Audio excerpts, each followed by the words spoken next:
አፄ ኃይለ ሥላሴ በ1923 እንደ ኢትዮጵያ አቆጣጠር ንጉሠ ነገሥት ዘኢትዮጵያ ተብለው ነገሱ።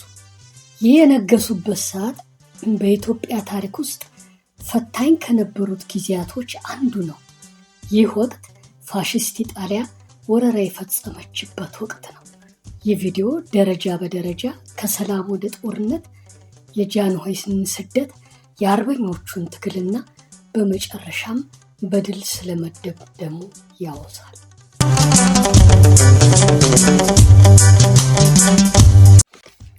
አፄ ኃይለ ሥላሴ ንጉሠ ነገሥት ከሆኑ በኋላ ያከናወናቸው ተግባራት። አፄ ኃይለ ሥላሴ በ1923 ንጉሠ ነገሥት ተብለው ከነገሱ በኋላ ኢትዮጵያን የማዘመን ሥራ ሰርተዋል። በኢትዮጵያ ታሪክ የመጀመሪያውን ሕገ መንግሥት አርቅቀዋል። ዘመናዊ ትምህርትን አስፋፍተዋል። ትምህርት ቤቶችን ገንብተዋል። ዘመናዊ የጦር ሰራዊትን አቋቁመዋል።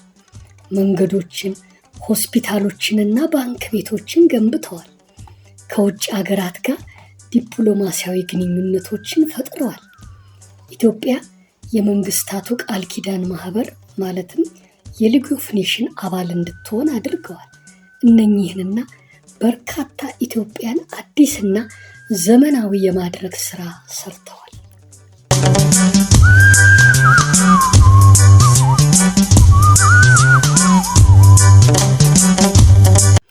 የወልወሉ ግጭትና ውጤት። በ1926 በምስራቅ ኢትዮጵያ ኦጋዴን አካባቢ በሚገኘው ወልወል በተባለ ስፍራ በኢትዮጵያና በኢጣሊያ ኃይሎች መካከል ግጭት ተቀስቅሶ ነበር። የግጭቱ መነሻ ምክንያት ደግሞ የኢጣሊያ ጦር ወልወል ድረስ ዘልቆ ገብቶ ምሽግ መገንባቱ ሲሆን ኢትዮጵያውያን ይህን በመቃወማቸው ውጊያ ተቀሰቀሰ። ጣሊያኖች ይህንን ግጭት ሰበብ አድርገው ኢትዮጵያን ለመውረር ተነሳሱ።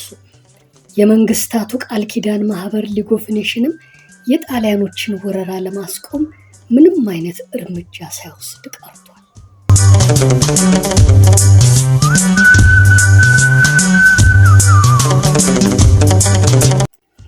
የፋሽስት ኢጣሊያ ኢትዮጵያን መውረር። በ1927 ፋሽስት ኢጣሊያ ኢትዮጵያን በሶስት አቅጣጫዎች ማለትም በሰሜን በኩል በሰሜን አቅጣጫ በኤርትራ በኩል፣ በደቡብ አቅጣጫ በሲዳሞ በኩል፣ በምስራቅ አቅጣጫ በኦጋዴን በኩል ወረረች። ጣሊያኖች ዘመናዊ የጦር መሳሪያዎችን፣ የጦር አውሮፕላኖችንና ታንኮችን ታጥቀው ነበር። ኢትዮጵያውያን ኋላ ቀር መሳሪያዎችን ቢታጠቁም ለጣሊያኖች ሳይበገሩ በቆራጥነትና ልበ ሙሉነት ተዋግተዋል። ጣሊያኖች በዓለም አቀፍ ደረጃ የተከለከለውን ኤፕሪም ወይም ሙስታርድ የተሰኘውን የመርዝ ጋዝ ከአውሮፕላን በማዝነብ በርካታ ንጹሐን ዜጎችንና አርበኛ ሰራዊቶችን ገደሉ።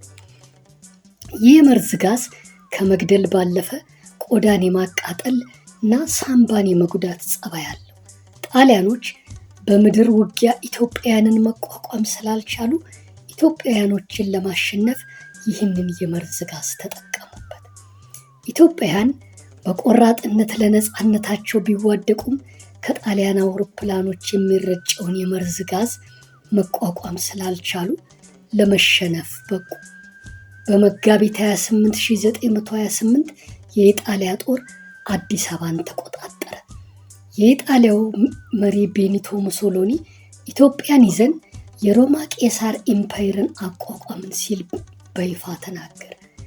በዚሁ ወቅትም አፄ ኃይለ ሥላሴ ወደ ጄኔቭ ተጉዘው ለመንግስታቱ ቃል ኪዳን ማህበር ወይም ሊግ ኦፍ ኔሽን አቤቱታቸውን አቀርበው ነበር። በአቤቱታቸው ኢጣሊያ በኢትዮጵያ ላይ ወረራ መፈጸሟን፣ ጣሊያኖች የመርዝ ጋዝ እየረጩ በንጹሐን ኢትዮጵያውያንና በእንስሶች ላይ ያደረሱትን ጉዳት በጥልቀት ዘርዝረው ሊግ ኦፍ ኔሽን መፍትሄ እንዲሰጣቸው ተማጸኑ። ሊግ ኦፍ ኔሽን ግን ምንም አይነት መፍትሄ ሊሰጣቸው አልቻለም።